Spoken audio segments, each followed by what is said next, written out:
नमस्कार साथियों, मैं विवेक शर्मा बायोकोडॉन के ऑनलाइन क्लासेस में आप सभी का स्वागत है। बेटा हम लोगों ने टॉपिक की शुरुआत की थी डाइजेस्टिव सिस्टम की। आज की क्लास में हम डाइजेस्टिव सिस्टम पे आगे बढ़ाएंगे। लास्ट क्लास में आप लोगों को मैंने डाइजेस्टिव सिस्टम के डायग्राम के बारे में बताया था कि डाइजेस्टिव सिस्टम के डायग्राम में हमने कौन कौन से पार्ट्स को देखा, कौन सा पार्ट कहां पर मेंशन है। आज उसी डाइजेस्टिव सिस्टम को हम लोग आगे कंटिन्यू करेंगे।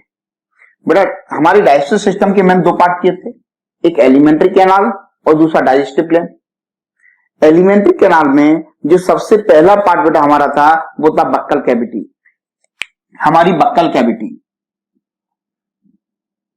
बक्कल कैविटी के बारे में, हमारी मुख गुहा के बारे में।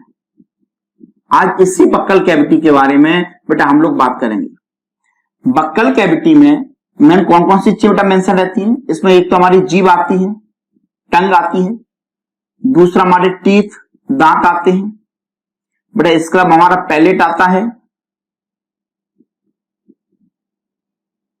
तालू आता है, क्लियर बेटा। इसके अलावा हमारी सैलिवरी ग्लैंड्स भी आती हैं, लेकिन सैलिवरी ग्लैंड्स को बेटा हम लोगों ने अलग से डाइजेस्टिव ग्लैंड के अंदर मेंशन किया था। लेकिन आज की क्लास में बेटा हम सभी चीजों के बारे में बात करेंगे, जीभ के बारे में, दांत के बारे में, सैलिवरी ग्लैंड्स के बारे में, सबके बारे में बात करेंगे। जीभ बेटा अपनी टंग, टीथ दांत अपने टीथ, इन सब के बारे में बात करेंगे बेटा। सबसे पहले हम लोग बात करेंगे टंग के बारे में। हम लोग टंग के बारे में बात करेंगे, जीभ के बारे में बात करेंगे। ध्यान से सुने बेटा, हमारी बक्कल कैविटी में हमारी जो टंग होती है, वो टंग जो होती है बक्कल कैविटी के फ्लोर पर होती है, इसके फर्श पर होती है। फर्श पर ऐसे मेंशन रहती है, जो कि पीछे की तरफ अटैच है, आगे की तरफ आगे का जो पार्ट है वो फ्री होता है, लेकिन फिर भी नीचे की तरफ क्या होता है, जुड़ा होता है। हमारी जो टंग है वो एक मस्कुलर ऑर्गन है बेटा, जो कि एक मसल्स के द्वारा, कैसी ऐच्छिक मांसपेशियों के द्वारा, ऐच्छिक मांसपेशियों के द्वारा बनी हुई संरचना होती है। कौन? हमारी टंग। टंग जो है वो हमारा बेटा एक टेस्ट रिसेप्टर है, स्वाद संवेदांग है। जीभ जो होती है वो हमारा एक कैसा संवेदांग है, एक स्वाद संवेदांग है, टेस्ट रिसेप्टर है, जिसके द्वारा हमें टेस्ट का पता चलता है कि टेस्ट कैसा है। उसके लिए बेटा हमारी जीभ के ऊपर टेस्ट बड पाई जाती हैं, स्वाद कलिकाएं पाई जाती हैं। हमारी जीभ के ऊपर स्वाद कलिकाएं पाई जाती हैं, टेस्ट बड पाई जाती हैं, असंख्य स्वाद कलिकाएं, जो कि हमको स्वाद का ग्रहण करवाती हैं। इसके अलावा जो टंग है वो हमारे भोजन को मिक्स करने में, सलाइवा के साथ भोजन को मिक्स करने में हेल्प करती है बेटा, हमको बोलने में भी हेल्प करेगी। ये सारे काम किसके हैं? टंग के हैं। टंग की बेटा मेन कौन होती है? स्वाद कलिकाएं। क्लियर है? जैसे जैसे एज बढ़ती जाती है, उम्र बढ़ती चली जाती है, स्वाद कलिकाओं की संख्या भी क्या होती है? कम होती चली जाती है। स्वाद कलिकाओं की संख्या कम होती चली जाती है। क्लियर है तीसरी बात। अब हम लोग बात करेंगे कि हमारी जीभ के ऊपर वो कौन सा एरिया है जो मीठे स्वाद के लिए होता है, वो कौन सा एरिया है जो कड़वे स्वाद के लिए होता है। इन सारी चीजों की बेटा हम लोग बात करेंगे। आप लोग एक छोटे से डायग्राम के द्वारा समझा दें। देखा था जहां से हमारी जो टंग है, इस टंग पर जो सबसे आगे का पोर्शन है, ये सबसे जो आगे का पोर्शन है, ये मीठे स्वाद के लिए होता है ना, स्वीट टेस्ट के लिए होता है। ऐसा नहीं कि मीठा स्वाद केवल आगे लगेगा और पूरी जीभ पर कहीं नहीं लगेगा, ऐसा नहीं है। यहां पर मीठे स्वाद को ग्रहण करने के लिए कलिकाएं जो टेस्ट पर होती हैं वो ज्यादा होती हैं। यहां पर मीठे स्वाद का ज्यादा एहसास होगा, ऐसा नहीं कि मीठा स्वाद और कहीं लगेगा, नहीं, पूरी जीभ के ऊपर मीठा स्वाद लगेगा, लेकिन ये वाला जो एरिया है ये ज्यादा स्पेसिफिक है। क्लियर? तीसरा था। इसके अलावा हमारा जिसका पीछे का पोर्शन है, ये वाला टंग का ये जो पीछे का पोर्शन होता है बेटा, ये होता है बिटर के लिए, ये कड़वे स्वाद का क्षेत्र है, ये कड़वे स्वाद का क्षेत्र है, कड़वे स्वाद का क्षेत्र होता है। इसके अलावा ये अपना जो साइड का एरिया है, ये वाला, ये साइड का जो एरिया है, पार्श्व भाग जो होते हैं, ये होते हैं खट्टे के लिए, ये खट्टे स्वाद का क्षेत्र है। इसके अलावा जो अग्र एवं पार्श्व भाग हैं, अग्र एवं पार्श्व भाग जो होते हैं ये होते हैं नमकीन स्वाद के लिए। किसके लिए होते हैं? ये नमकीन स्वाद का क्षेत्र है, नमकीन स्वाद का क्षेत्र है। तो अपन देख सकते हैं कि हमारी जो टंग होती है, हमारी जो जीभ होती है, इस पर स्वाद के अलग क्षेत्र हैं। जो आगे का क्षेत्र है ये मीठे स्वाद के लिए, जो पीछे का क्षेत्र है कड़वे स्वाद के लिए, जो साइड का क्षेत्र है खट्टे के लिए, और जो अग्र एवं पार्श्व भाग है ये किसके लिए होते हैं? नमकीन स्वाद के लिए होते हैं। ऐसा बिल्कुल भी नहीं है कि मीठा स्वाद अकेला यही लगेगा या कड़वा स्वाद अकेला यही लगेगा। स्वाद बेटा जो है पूरी जीभ के ऊपर लगेगा, क्योंकि स्वाद कल का है। हम जो भी भोज्य पदार्थ या जो भी केमिकल या जो भी दवाइयां अपन लेते हैं वो पूरी बक्कल कैविटी के ऊपर, पूरी मुखवास के ऊपर स्प्रेड हो जाती है, फैल जाती है। तो उसका स्वाद तो हमको हर जगह पर लगेगा, लेकिन ये जो आपको क्षेत्र बताए हैं ये क्षेत्र उसके लिए क्या होते हैं? स्पेसिफिक होते हैं, उसके लिए विशेष होते हैं। पास हमारी बेटा, तो इतनी सी बातें हमको जीभ के बारे में याद रखना है। क्लियर बेटा? जीभ जो है वो ऐच्छिक मांसपेशियों की बनी संरचना होती है, जो कि मुख के फर्श पर पाई जाती है, पीछे की तरफ अटैच होती है, आगे का भाग स्वतंत्र होता है, लेकिन फिर भी नीचे की तरफ क्या होता है? जुड़ा होता है। ये नीचे तरफ, यहां पर नीचे तरफ जुड़ा होता है, जिससे हम लोग कहते हैं फ्रेनुलम लिंग्वी। क्या कहते हैं इसे हम लोग? फ्रेनुलम लिंग्वी कहते हैं। तो इसके बाद हम लोग बात करेंगे दांत के बारे में। किस बारे में बात करेंगे? दांत के बारे में। मतलब आप लोग चाहो तो इसका स्क्रीनशॉट ले लो, जिससे आप लोगों को पढ़ने में आसानी होगी। बट अब हम लोग बात करेंगे टीथ के बारे में।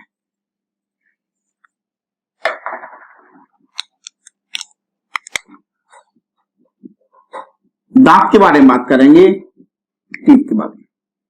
बेटा टीथ को हम लोग ओडोंट के नाम से जानते हैं। अगर बायोलॉजिकल भाषा की बात करें तो टीथ को हम लोग किस नाम से जानते हैं? ओडोंट के नाम से जानते हैं। इसलिए प्रतियोगी परीक्षाओं के लिए बहुत ही महत्वपूर्ण दांतों का जो अध्ययन है, दांतों का जो अध्ययन है उसे ओडोंटोलॉजी कहते हैं।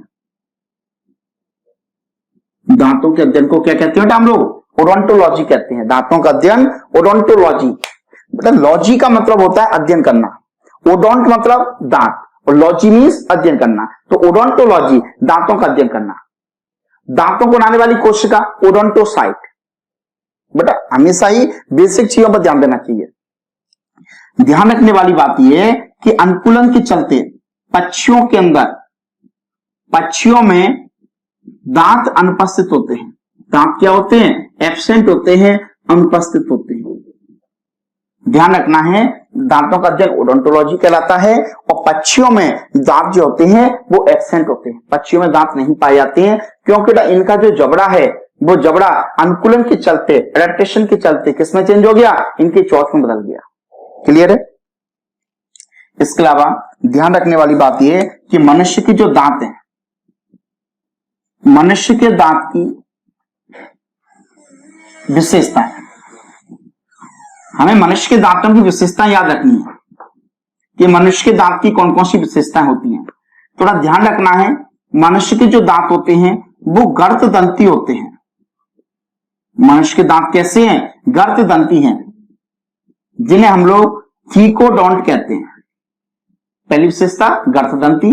दूसरी जो विशेषता है, मनुष्य के जो दांत होते हैं वो द्विबार दंती होते हैं। पहली विशेषता गर्त दंती, दूसरी विशेषता है द्विबार दंती, डाइफायोडोंट। तीसरी जो विशेषता है, मनुष्य के दांत बेटा विषम दंती होते हैं।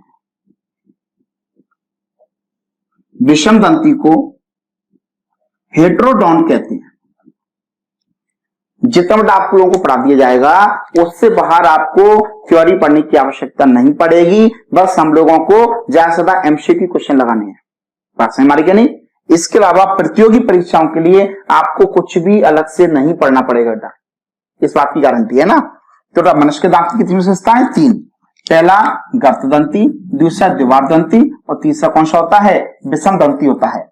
गर्त मतलब होता है गड्ढा, ध्यान से समझें। गर्त मतलब गड्ढा, दंती मतलब दांत। हमारे जो दांत हैं वो बोनी सॉकेट, जो हमारा जो जबड़ा है, इस जबड़े के अंदर जो सॉकेट है उस सॉकेट के अंदर फिट होती है। यस बेटा, ये सॉकेट बना हुआ है, इस सॉकेट के अंदर ये दांत फिट है। बात से हमारी बेटा, तो जो बोनी सॉकेट है, इस बोनी सॉकेट के अंदर दांत क्या होता है, फिट होता है। बात से हमारी, अस्थि का बना हुआ जबड़ा है, उसके अंदर दांत फिट है, इसलिए इसका नाम रखा गर्त दंती थीकोडोंट। क्या नाम रखा अपन ने, थीकोडोंट। दूसरा है द्विबार दंती, द्वे मतलब दो, बार मतलब निकलना, दंती मतलब दांत। हमारे जो दांत हैं वो जीवन में कितनी बार निकलेंगे, 2 बार निकलते हैं। हमारे दांत जीवन में 2 बार निकलते हैं। बड़ा बचपन में जो दांत निकलते हैं उन्हें कहते हैं मिल्क टीथ, दूध के दांत कहते हैं। बचपन में जो दांत निकलेंगे उन्हें कौन से बोलते हैं अपन, दूध के दांत कहते हैं, मिल्क टीथ कहते हैं। ये बचपन में निकलेंगे। बड़ा इनकी जो संख्या होती है, दूध के दांतों की जो संख्या होती है वो कितनी होती है, 20 होती है। ध्यान रखना है, दूध के दांतों की संख्या कितनी होती है, 20 होती है। जब बेटा बच्चा 6 साल से लेकर के जैसे से आगे बढ़ेगा और 14 साल की उम्र तक पहुंचता है, थोड़ा उसके ये वाले जो दांत हैं ये धीरे धीरे गिर जाते हैं और इनकी जगह पर जो दांत आते हैं उन्हें कहते हैं परमानेंट टीथ, स्थायी दांत कहते हैं। परमानेंट टीथ कहते हैं, स्थायी दांत कहते हैं। और इनकी जो संख्या होती है वो 32 होती है। परमानेंट टीथ जो होते हैं, स्थायी दांत जो होती है, इनकी संख्या कितनी होती है साथियों, 32 होती है। यानी 12 दांत ऐसे हैं जो जीवन में पहली बार ही निकलते हैं, एक बार निकलते हैं, और बाकी के 20 दांत ऐसे हैं जो जीवन में 2 बार निकलेंगे। पहले निकलेंगे, एक बार गिर जाएंगे, उसका एक बार फिर से दोबारा निकलते हैं। तो बात से हमारी बेटा, मिल्क टीथ जो होते हैं इनकी संख्या 20 है और जो परमानेंट टीथ है इनकी संख्या 32 होती है। और ध्यान रखने वाली बात यह है कि जो दांत होते हैं इनका हमारी ऊपर के जबड़े और नीचे के जबड़े, दोनों जबड़ों में एक विशेष अरेंजमेंट होता है, एक व्यवस्था होती है, जिससे हम लोग कहते हैं डेंटल फॉर्मूला, दंत सूत्र कहते हैं। उसकी भी बेटा अपन लोग बात करेंगे अभी। और तीसरी जो प्रॉपर्टी है, तीसरी प्रॉपर्टी है विषम दंती, हेटेरोडोंट। मतलब बेटा हमारे जो दांत हैं, हमारे पास जो दांत है वो अलग अलग प्रकार के दांत हैं, एक ही प्रकार के दांत नहीं है। अगर एक ही प्रकार के दांत होते तो हम उससे बोलते होमोडोंट। हमारे पास डिफरेंट डिफरेंट टाइप्स के टीथ हैं, इससे बेटा उसका नाम बोला जाता है हेटेरोडोंट, विषम दंती। हमारे पास 4 तरह के दांत हैं। कितने तरह के दांत हैं, 4 तरह के। बेटा पहला होता है इंसाइसर, कृंतक कहते हैं। क्या कहते हैं इसे, कृंतक। दूसरा होता है कैनाइन, रत्नक कहते हैं। तीसरा होता है प्रीमोलर,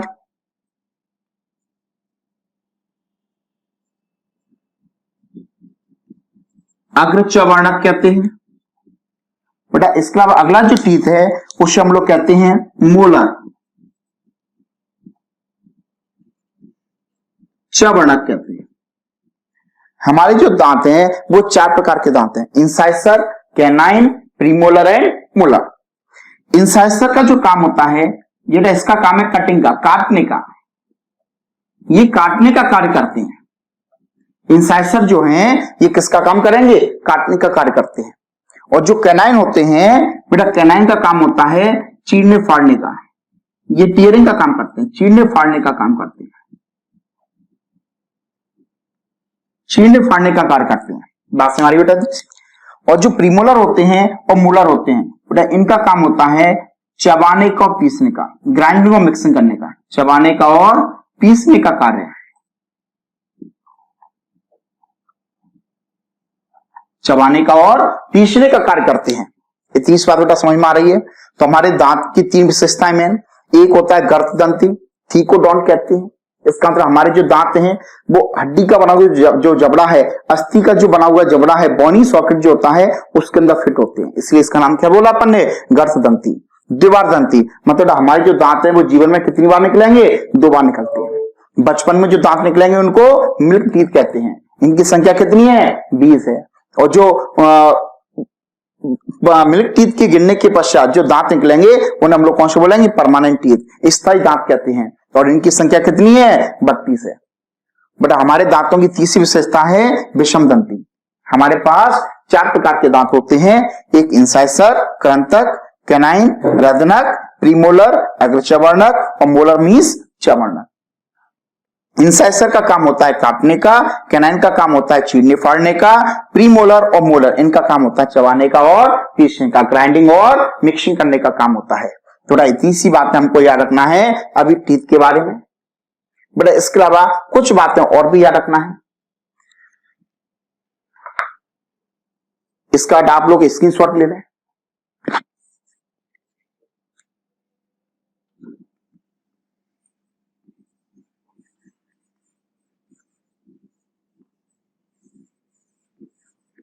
दांत के बारे में कुछ बातें अभी हमको और याद रखनी है। सबसे महत्वपूर्ण पॉइंट, हमारे जो दांत होते हैं, दांत मुख्यतः कैल्शियम, कैल्शियम एवं फास्फोरस, कैल्शियम एवं फास्फोरस से मिलकर बने होते हैं। कैल्शियम एवं फास्फोरस से मिलकर बने होते हैं। ये महत्वपूर्ण बात याद रखना है बेटा। इसके अलावा एक महत्वपूर्ण बात और है, हमारे जो टीथ है, हमारे जो दांत हैं, हमारे दांत में 3 लेयर होती हैं, 3 मेन पार्ट हैं इसके। एक होता है सबसे बाहर का जो पार्ट है, इसे एनेमल कहते हैं। क्या कहते हैं इसको? एनेमल कहते हैं, एनेमल। दूसरा जो पार्ट है इसे डेंटाइन कहते हैं।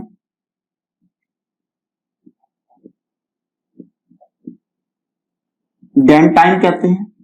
और तीसरा जो पार्ट है इसे सीमेंट कहते हैं। तो हमारे दांत के ऊपर में 3 लेयर्स होती हैं, एनेमल, उसका डेंटाइन, उसके अंदर की तरफ कौन सी होती है? सीमेंट होती है।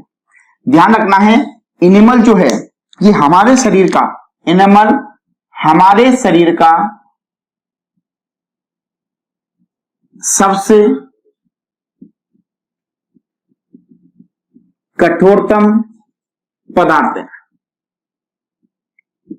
एनेमल हमारे शरीर का सबसे कठोरतम पदार्थ है। इस बात को आप लोगों को याद रखना है कि एनेमल हमारे शरीर का सबसे कठोरतम पदार्थ है। अगर इतनी सी बात हम लोग अपने दांत के बारे में याद रख लें तो प्रतियोगी परीक्षा का कोई भी प्रश्न आपका बाहर नहीं जाएगा। बेटा ये जो बॉडी सिस्टम पढ़ा रहे हैं आपको, बेटा ये सारे सिस्टम आपकी प्रतियोगी परीक्षाओं के लिए बताए जा रहे हैं, किसी भी नीट एग्जाम के लिए नहीं। हमारी नीट एग्जाम की क्लासेस अलग से चलती हैं। 11th 12th बायोलॉजी के लिए नीट क्लासेस के लिए बायोलॉजी की जो क्लासेस हैं ये हमारी अलग से सेपरेट चलती हैं। ये अभी आपको जो क्लासेस दी जा रही हैं ये आपको प्रतियोगी परीक्षाओं के लिए दी जा रही हैं। जितनी आपकी प्रतियोगी परीक्षाएं होती हैं, चाहे रेलवे की हो, चाहे एसएससी की हो, चाहे एसआई की हो, चाहे पुलिस की हो, चाहे पीएससी हो, कोई सी भी प्रतियोगी परीक्षा हो, सभी परीक्षाओं में ये टॉपिक बेटा आपको काम आएंगे। क्लियर है बेटा? शिक्षक भर्ती में भी कुछ प्रश्न हमारे बॉडी सिस्टम से, हमारे शरीर से संबंधित पूछे जाते हैं, तो उन विद्यार्थियों को भी ये टॉपिक काम आएगा। बात से हमारी बेटा। तो हम लोगों ने आज मुखगुहा में अभी तक जीभ के बारे में बात की, दांत के बारे में बात की। इसके अलावा बेटा मुखगुहा के अंदर हम लोग बात करेंगे सलाइवरी ग्लैंड के बारे में। किसके बारे में बात करेंगे? सलाइवरी ग्लैंड के बारे में बात करेंगे।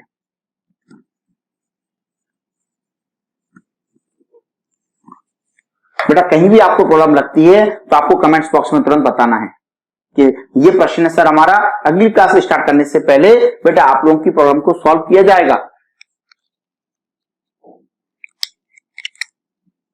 हम लोग बात करेंगे सलाइवरी ग्लैंड के बारे में। सलाइवरी ग्लैंड्स, लार ग्रंथियां, लार ग्रंथियों के बारे में बात करेंगे।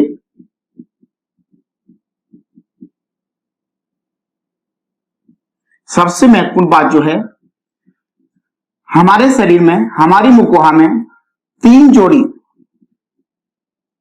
जोड़ी लार ग्रंथियां पाई जाती हैं। कितनी जोड़ी हैं?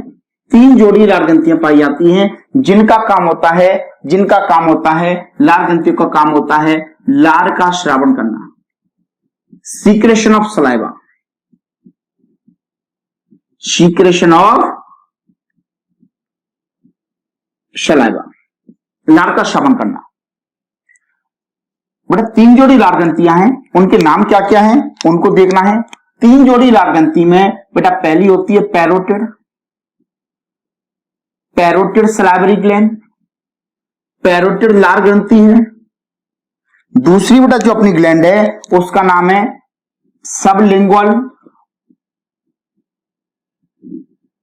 Sublingual salivary gland.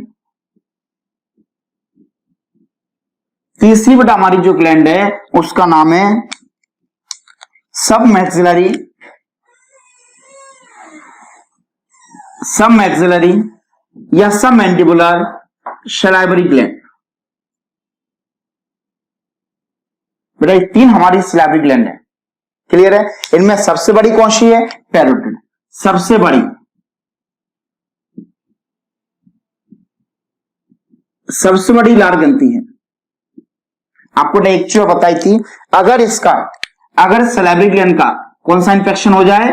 Viral infection. अगर इसका वायरल इंफेक्शन हो जाए तो उसे हम लोग क्या कहते हैं? मम्स कहते हैं, गलसुआ क्या कहा जाता है? मम्स, गलसुआ कहा जाता है, क्लियर है। ये जो तीनों सलाइवरी ग्लैंड हैं, इन सलाइवरी ग्लैंड के द्वारा क्या निकलेगी? सलाइवा। और सलाइवा का काम क्या होता है? फूड का डाइजेशन करवाना। हमारी बक्कल कैविटी के अंदर ही फूड का डाइजेशन क्या होता है? स्टार्ट हो जाता है। मुख वाहक के अंदर ही फूड का डाइजेशन स्टार्ट हो जाएगा। बेटा आप लोगों को बिल्कुल भी ज्यादा नहीं पढ़ाया जा रहा। कुछ लोगों की क्वेश्चन आते हैं कि सर आप इतना डीपली लेके जा रहे हैं, क्या इससे ऐसा तो नहीं कि ज्यादा हो जाए? नहीं बेटा, बिल्कुल भी ज्यादा नहीं है। आप लोगों को जो पढ़ाया जाता है ये पहले सभी प्रतियोगी परीक्षाओं को ध्यान में रखते हुए पढ़ाया जाता है कि हमारा किसी भी एग्जाम का कोई क्वेश्चन बाहर ना जाए, उसी को ध्यान में रखते हुए पढ़ाते हैं। और बेटा कसम खा लेनी है कि इस बार अपन को एग्जाम फोड़ के रहना है। लॉकडाउन चल रहा है, चलता रहे, कोरोना अपना जो काम कर रहा है करता रहे, लेकिन हमको अपना काम नहीं रोकना है। हमको अपनी पढ़ाई जारी रखना है तो रखना है, कैसे भी पढ़ें लेकिन पढ़ेंगे। बेटा इसी बात को ध्यान में रखते हुए, आपके हित को ध्यान में रखते हुए, चाहे कुछ भी हो जाए आपकी पढ़ाई को रुकने नहीं देंगे। क्योंकि बेटा जब भी वैकेंसी आएंगी, फॉर्म भरेंगे, हम लोग एक ही बार में एग्जाम को क्रैक करना है, रुकना नहीं है। इस बार नहीं रुकना है बिल्कुल, है ना। थोड़ा ये अपनी सलाइवरी ग्लैंड्स के बारे में, इनका मेन काम क्या है? सलाइवा का सीक्रेशन। तो अपन ये देखेंगे कि जो लार निकलती है, जो सलाइवा निकलती है, उस लार का संगठन क्या है। यहां से बहुत ही इंपोर्टेंट प्रश्न पूछे जाते हैं, very very important. Composition of saliva, composition of saliva, लार का क्या क्या संगठन है वो अपन को देखना है। बेटा सलाइवा के अंदर 99.5% इसमें क्या होता है? वाटर होता है। 99.5% इसमें क्या होता है? वाटर होता है। इसके अलावा इसमें जो 0.5% जो बचा हुआ है उसके अंदर कुछ मिनरल्स होते हैं। मिनरल्स मतलब खनिज तत्व होते हैं, खनिज होते हैं। बेटा इसका सबसे महत्वपूर्ण, इसके अंदर कुछ एंजाइम्स होते हैं। इसके अंदर क्या होते हैं? ना कुछ एंजाइम होते हैं। वो एंजाइम अपन को याद रखना है। मिनरल्स सोडियम हो सकता है, पोटेशियम वगैरह हो सकते हैं, क्लोराइड वगैरह हो सकते हैं, ये सारे कुछ मिनरल्स होते हैं। ये अपन को याद नहीं रखना है, मेन याद रखना है एंजाइम के बारे में। अगर कोई मिनरल्स या कोई आयन को याद रखना है, अगर किसी आयन को याद रखना है तो आयन इसमें होता है थायोसाइनेट।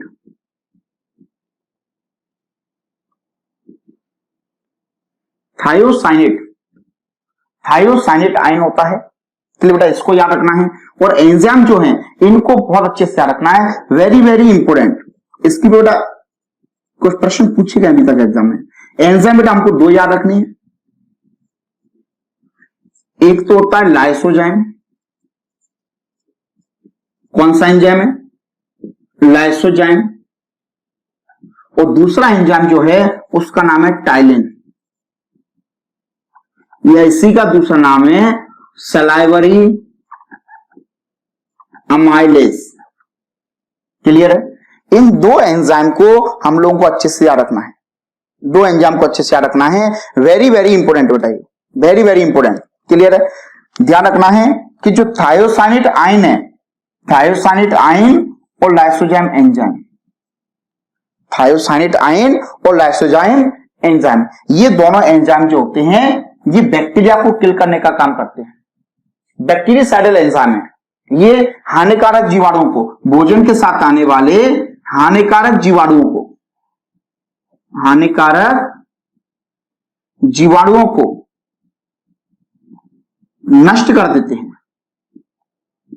यदि बैक्टीरिया को जो भोजन के साथ हानिकारक जीवाणु आ गए उनको नष्ट करने का काम करते हैं। कौन से एंजाइम? थायोसाइनेट आयन और लाइसोजाइम एंजाइम। ध्यान रखना है, वेरी वेरी इंपोर्टेंट। अगर हमको सलाइवरी ग्लैंड्स के बारे में, लार ग्रंथियों के बारे में अगर कोई बात याद रखनी है, थोड़ा उसमें सबसे महत्वपूर्ण पॉइंट अगर याद रखना है तो एक तो पैरोटिड सलाइवरी ग्लैंड का याद रखना है, वो भी क्या सबसे बड़ी लार ग्रंथि है, ठीक है क्या नहीं। वायरल इंफेक्शन होता है तो उसे मम्स कहते हैं, गलसुआ कहते हैं। इसके अलावा बेटा हमको एंजाइम के अंदर लाइसोजाइम को याद रखना है और टाइलिन को याद रखना है। ये सबसे महत्वपूर्ण एंजाइम है। जो टाइलिन या सलाइवरी अमाइलेज एंजाइम है, ये बेटा खुद अपने आप में प्रश्न है। प्रश्न पूछा जाता है कि हमारी सलाइवा के अंदर कौन सा एंजाइम प्रेजेंट होता है, तो अपन क्या आंसर लगाएंगे? टाइलिन और सलाइवरी अमाइलेज। इसका काम क्या है? इसका काम होता है भोजन के साथ, हमारे फूड के साथ जो स्टार्च आता है उस स्टार्च को माल्टोज में चेंज कर देना। टाइलिन या सलाइवरी अमाइलेज इसका काम होता है भोजन के साथ जो स्टार्च आता है उस स्टार्च को किसमें चेंज कर देना? माल्टोज में। ये 30% स्टार्च को माल्टोज में क्या करेगा? चेंज कर देगा। क्लियर है? थोड़ा मैं नाम लिख देता हूं, यहां अलग से लिख देते हैं।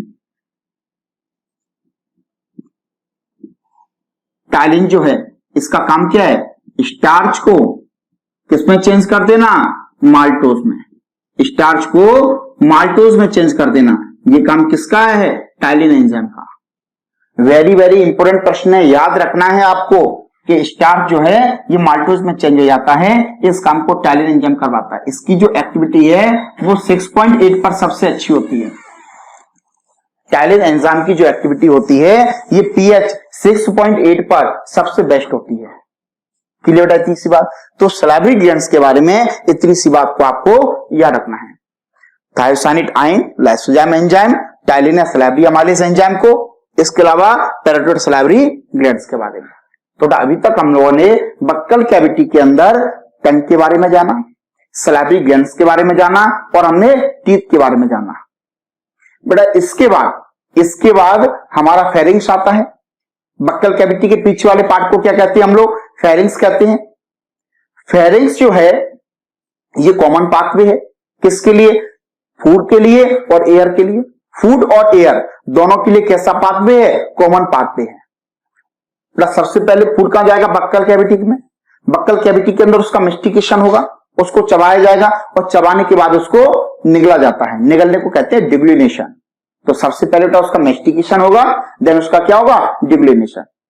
अरे भाई अपन ने खाना खाया, रसगुल्ला आ गया सामने, रसगुल्ला को लिया और ले गए, उसका सबसे पहले मेस्टिकेशन करेंगे, देन उसके बाद उसका क्या करेंगे? डिग्लिनेशन करेंगे। क्लियर है? इतनी सी बात। उसके बाद फूड कहां जाएगा? हमारे फूड पाइप के अंदर।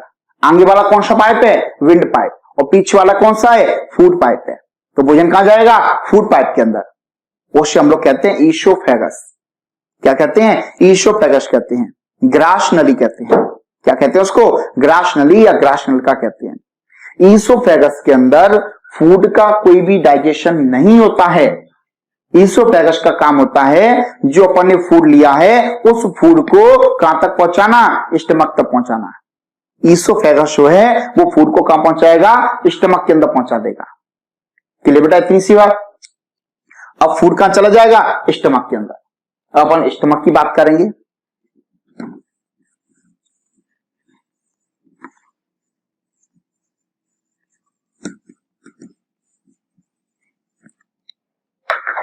बेटा हम लोग स्टमक के बारे में बात करेंगे। स्टमक, आमाशय के बारे में बात करेंगे। आमाशय जो होता है हमारी पूरी आहार नल का सबसे चौड़ा भाग है। ध्यान रखना है, पूरी आहार नल का सबसे चौड़ा भाग है। आमाशय जो होता है ये थैलीनुमा संरचना है। कैसी संरचना है? थैली के समान। थैली के समान संरचना होती है। आमाशय जो है वो एक थैली के समान संरचना होती है जो कि हमारे डायफ्राम के ठीक नीचे स्थित होती है। डायफ्राम के ठीक नीचे स्थित होती है, जो कि डायफ्राम के डायफ्राम के ठीक नीचे स्थित। क्लियर है बेटा? आमाशय जो होता है वो जे के आकार का होता है, जे के आकार का। कैसा होता है आमाशय? जे के आकार का होता है। थैलीरमा रचना है, डायफ्राम के ठीक नीचे स्थित होता है, जे के आकार का होता है। आमाशय का कार्य होता है, इसका मुख्य जो कार्य है, मुख्य कार्य क्या है इसका? भोजन का संग्रह करना, भोजन का संग्रहण करना एवं पाचन करना। भोजन का संग्रहण एवं भोजन का पाचन करना, यह काम किसका है? आमाशय का है। हमारे आमाशय की उत्पत्ति है, हमारे आमाशय की उत्पत्ति किसके लिए हुई है? भोजन के संग्रहण के लिए। लेकिन बाद में आमाशय जो है भोजन के पाचन के साथ, भोजन के संग्रहण के साथ साथ भोजन का पाचन भी करने लगा। ध्यान रखने वाली बात यह है कि आमाशय में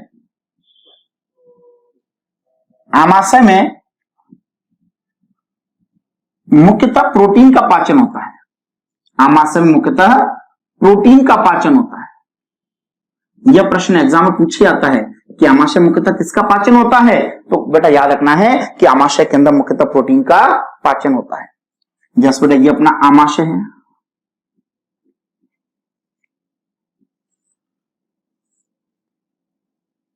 ये तो अपनी स्मॉल इंटेस्टाइन स्टार्ट हो गई।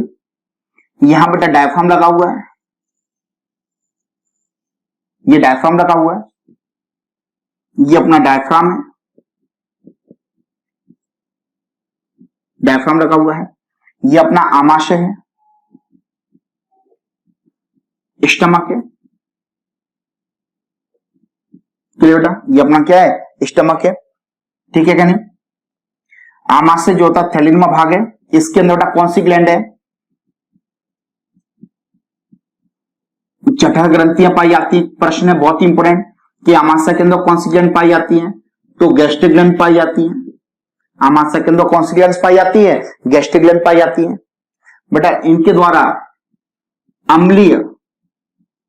अम्लीय जठरस, एसिडिक गैस्ट्रिक जूस का सीक्रेशन होता है। अम्लीय जठरस का श्रावण होता है, इसके द्वारा क्या निकलेगा? अम्लीय जठरस निकलता है। इस जठर रस के अंदर कौन कौन सी कंपोनेंट है बेटा? ये अपन को याद रखना है। इस जठर रस के अंदर बेटा मेनली एक तो प्रेजेंट होता है HCl, इसी की वजह से इसकी नेचर कैसी है? एसिडिक है। क्लियर है? दूसरा, इसके अंदर पेप्सिन एंजाइम होता है। कौन सा एंजाइम है? पेप्सिन। इसके अंदर लाइपेज एंजाइम होता है, इसके अंदर रेनिन एंजाइम होता है, और इसके अलावा गैस्ट्रिक म्यूसिन भी होता है। क्लियर है? बड़ा इनका नाम बोलते हैं गैस्ट्रिक लाइपेज, गैस्ट्रिक म्यूसिन या रेनिन वगैरह। ठीक है? ये मेन 4 इसके कंपोनेंट अपन को याद रखना है कि जो अपना गैस्ट्रिक जूस है, जो अपना अम्लीय रस है, जो अपना अम्लीय जठर रस है, इसके अंदर ये 4 मेन कंपोनेंट है। इन्हीं के बारे में प्रश्न पूछे जाते हैं। ये आपको जो मैंने लिखा हुआ है इससे बाहर आपको कोई भी प्रश्न नहीं पूछा जाएगा आमाशय के बारे में। स्टमक कैसी रचना? थैली के समान। कहां पर स्थित होती है? डायफ्राम के ठीक नीचे स्थित होती है। डायफ्राम के ठीक नीचे स्थित होती है, जे के आकार का होता है। इसका कार्य क्या होता है? भोजन का संग्रहण करना एवं भोजन का पाचन करना। आमाशय मुख्यतः किसका पाचन होगा? प्रोटीन का। आमाशय में कौन सी ग्लैंड्स हैं? जठर ग्रंथियां हैं। इसका रस कैसा होता है? अम्लीय होता है। क्यों होता है? क्योंकि इसके अंदर क्या है? HCl है। ये HCl बहुत ही इंपोर्टेंट है, HCl को याद रखना है बेटा। HCl का काम होता है भोजन के साथ आने वाले हानिकारक जीवाणुओं को नष्ट करना। हानिकारक जीवाणुओं को नष्ट करना, ये किसका काम है? HCl का काम है। क्लियर है बेटा? HCl जो है ये जो निष्क्रिय एंजाइम होते हैं इनको सक्रिय करता है। इनको क्या करेगा? सक्रिय करेगा। जैसे HCl पेप्सिन को सक्रिय करता है, HCl जो है रेनिन को सक्रिय करता है।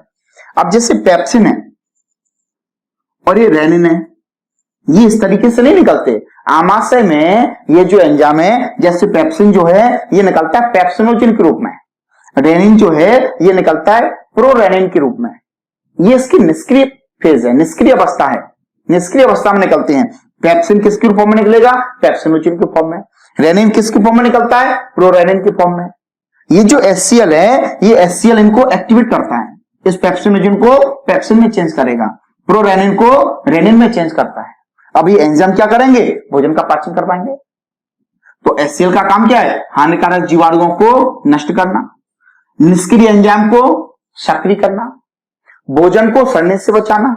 इसके अलावा भोजन के अंदर जो कठोर पदार्थ होते हैं उन कठोर पदार्थों को तोड़ने का काम करता है, उन कठोर पदार्थों को तोड़ने का काम करेगा, जिससे कि उनका आसानी से डाइजेशन हो सके और उनको आगे बढ़ाया जा सके। इस बात को ध्यान रखना है। थोड़ा HCl का काम याद रखेंगे, वेरी वेरी इंपॉर्टेंट है ये। इस पोर्शन को अच्छे से याद रखना है, यहां से प्रश्न पूछे जाते हैं। क्वेश्चन पूछा जाएगा आमाशय मुख्यतः किसका पाचन होता है? प्रोटीन का। क्लियर बेटा? अब देखो यहां पर HCl का काम हो गया। दूसरा पेप्सिन, पेप्सिन का काम होता है प्रोटीन का डाइजेशन करना। किसका डाइजेशन करना? प्रोटीन का। ये जो पेप्सिन है ये प्रोटीन का, यहां लिख देते बेटा पेप्सिन। ये पेप्सिन क्या करेगा? प्रोटीन का। जैसे बेटा प्रोटीन है, ये पेप्सिन एंजाइम है। पेप्सिन एंजाइम किसका पाचन करेगा? प्रोटीन का। याद कैसे रखेंगे? याद रखने वाली बात बेटा, P से पेप्सिन, P से प्रोटीन, P से पेप्सिन, P से प्रोटीन। ये किस में चेंज करेगा? Polypeptide plus peptone. ये फिर टूटेगा तो उससे बनेंगे प्रोटियोजेनेसिस प्लस पेप्टोन, प्रोटियोजेनेसिस प्लस पेप्टोन बनते हैं। जो काम है वो फिक्स है। अब पेप्सिन का काम है प्रोटीन का डाइजेशन करना, तो ये काम कभी बदलेगा नहीं। पेप्सिन का काम है प्रोटीन का डाइजेशन करना, तो ये काम कभी बदलेगा नहीं। एक बार याद कर लो, टेंशन खत्म। लाइपेज लिपिड का, लाइपेज एंजाइम है, ये अपना लिपिड है। एल से लाइपेज, एल से लिपिड, एल से लाइपेज और एल से लिपिड। एल को ब्रेक डाउन करेगा, लाइपेज लिपिड का ब्रेक डाउन करेगा। लिपिड मतलब फैट, ये फैट को फैटी एसिड प्लस ग्लिसरॉल में चेंज करता है। लाइपेज जो है ये लिपिड को, इट मींस फैट को फैटी एसिड एंड ग्लिसरॉल में चेंज करेगा। रेनिन बेटा, ये रेनिन क्या करेगा? मिल्क में बेटा जो केसिन प्रोटीन होती है, मिल्क के अंदर कौन सी प्रोटीन? Casein protein. दूध में जो केसिन प्रोटीन है, इस केसिन प्रोटीन का पाचन करेगा। मतलब सीधी सी बात बेटा, ये समझने वाली, ये दूध से क्या बनवा देगा? दही बनवा देगा। मिल्क के अंदर जो केसिन प्रोटीन है, इससे कैल्शियम पैरा कैसिनेट में, कैल्शियम पैरा कैसिनेट में चेंज करता है। किसमें चेंज करेगा? कैल्शियम पैरा कैसिनेट के अंदर इसको चेंज कर देता है। सीधी सी बात ये दूध से क्या बना देगा? दही बना देगा। क्लियर है? बच्चों के अंदर ये रेनिन एंजाइम प्रेजेंट होता है। ऐसा माना जाता है कि वयस्क लोगों के अंदर रेनिन एंजाइम एब्सेंट होता है। उस समय दूध से जो दही बनता है, क्लियर, वो काम कौन करेगा? HCl करेगा। उस काम को HCl करता है। तो ये सारी चीजें हमारे गैस्ट्रिक जूस के अंदर प्रेजेंट होती हैं। तो हमारे आमाशय के अंदर गैस्ट्रिक ग्लैंड है, जिनसे गैस्ट्रिक जूस निकलेगा, एसिडिक होता है, जिसकी pH लेवल 1.5 से लेकर 3 के बीच में होती है। इसमें मेन HCl प्रेजेंट होता है, जो कि हानिकारक जीवाणुओं को नष्ट करेगा, पेप्सिन, रेनिन जैसे निष्क्रिय एंजाइमों को सक्रिय करता है। इसके अलावा जो पेप्सिन एंजाइम है ये प्रोटीन का डाइजेशन करेगा, इससे पॉलीपेप्टाइड प्लस पेप्टोन बनते हैं, जिससे आगे जाके प्रोटीओजेनेसिस प्लस पेप्टोन बनेंगे। साथ में जो लाइपेज है ये लिपिड का डाइजेशन करेगा, इससे फैटी एसिड और ग्लिसरॉल का फॉर्मेशन होता है। इसके अलावा जो रेनिन है ये दूध के अंदर जो केसिन प्रोटीन है उसका डाइजेशन करेगा और उसे कैल्शियम पैराकैसिनेट में चेंज कर देता है। प्रश्न ये भी पूछा जाता है कि दूध के अंदर कौन सी प्रोटीन पाई जाती है? थोड़ा दूध के अंदर कौन सी प्रोटीन है? दूध के अंदर केसिन प्रोटीन है। क्लियर? तीसरी बात, प्रोटीन का डाइजेशन कौन सा एंजाइम करवाता है? पेप्सिन। लिपिड का, फैट का डाइजेशन कौन सा एंजाइम करवाएगा? लाइपेज। क्लियर है? थोड़ा ये सारी चीजें अभी तक अपन ने जानी। आज हम लोगों ने पूरी बक्कल कैविटी के बारे में जाना और स्टमक के बारे में जाना। अब बेटा हम लोग अगली क्लास में स्मॉल इंटेस्टाइन के बारे में, लार्ज इंटेस्टाइन के बारे में, लिवर, गॉल ब्लैडर, पैनक्रियास, इन सभी के बारे में बात करेंगे। क्लियर बेटा? इतनी सी बात, थोड़ा इतनी सारी बातों को आप लोगों को अच्छे से पढ़ के रखना है। कहीं भी कोई चीज समझ में नहीं आती है तो आप लोगों को कमेंट्स बॉक्स में बताना है। बेटा अपने चैनल को ज्यादा से ज्यादा सब्सक्राइब करें, लाइक करें, शेयर करें, जिससे कि दूसरे विद्यार्थी इसका लाभ ले सकें। हमें अपना ज्ञान अपने तक नहीं रखना है, केवल अपना ही फायदा नहीं करना है, अपने साथियों का भी फायदा करना है। थोड़ा उस बात को थोड़ा सा ध्यान रखें। ठीक है बेटा? ओके, जय हिंद, जय भारत।